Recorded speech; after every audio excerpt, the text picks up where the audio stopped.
Bonjour, je vous présente le HTC One V. Ici, vous voyez sa boîte, elle est plutôt sympa, elle a une forme sympa et c'est tous des matériaux recyclés en fait. C'est vraiment un peu basique. Il y a juste ce papier là autour, sinon il n'y a aucune inscription. Mais on va tout de suite passer au mobile. On va pas faire le déballage puisque bon, il y a pas grand chose finalement d'intéressant dans la mesure où il y a juste un casque, le câble USB, etc. Enfin, vraiment rien d'extraordinaire.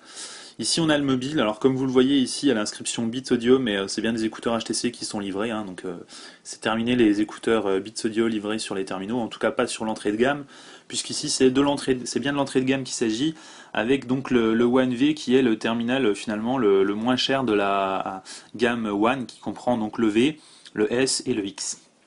Voilà, donc on est sur un appareil avec un processeur de 1 GHz single core, avec une mémoire RAM de 512 Mb, donc ça suffit pour faire tourner Android Ice Cream Sandwich comme on va le voir tout à l'heure, avec la surcouche HTC.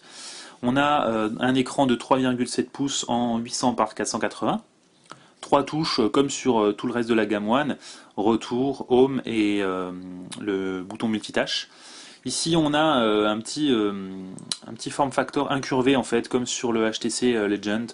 C'est plutôt sympa et bon, voilà, ça permet de le prendre en main, de le tenir aussi un peu comme ça en dessous, sans appuyer sur les touches, comme c'est pas forcément le cas sur tous les mobiles. Donc on va faire rapidement le tour. Ici, on a les boutons de volume. Ici, le bouton power, la sortie audio. Ici, un appareil photo de 5 mégapixels avec un flash LED.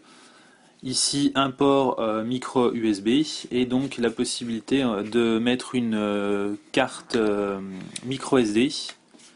Voilà, en enlevant ça. Ce qui n'est pas le cas des autres mobiles de la gamme One. En fait, le One S et le One X ne proposent pas cette fonction parce qu'ils ont déjà pas mal de stockage interne. Ici, on a 4 Go seulement avec seulement 1,1 Go de disponible puisque le reste est utilisé par le système d'exploitation. Donc du coup, on a la possibilité de rajouter une carte micro SD dans cet emplacement, ce qui est plutôt pas mal. Voilà. Donc on va tout de suite allumer le mobile. Donc voilà ce sur quoi vous tombez quand vous allumez le smartphone après avoir rentré votre compte Google.